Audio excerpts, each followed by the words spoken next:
আসসালামু আলাইকুম ওয়া রাহমাতুল্লাহি ওয়া বারাকাতুহু। ইতিহাস নিয়ে ইকরা বাংলার আয়োজন হিস্ট্রি অব দ্য ডেতে সবাইকে স্বাগত।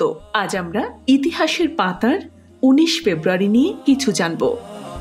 ১৩৮৯ সালের এই দিনে দ্বিতীয় সুলতান গিয়াসউদ্দিন তুঘলক দিল্লিতে নিহত হন।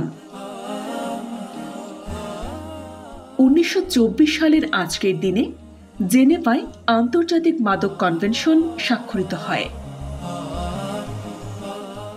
১৯৫১ সালের এই দিনে নেপালে গণ অভ্যুত্থানের মধ্য দিয়ে ১০৪ বছরের পুরনো রানা শাসনামলের পতন হয় এবং রাজ পরিবার ক্ষমতায় পুনঃ অধিষ্ঠিত হয়।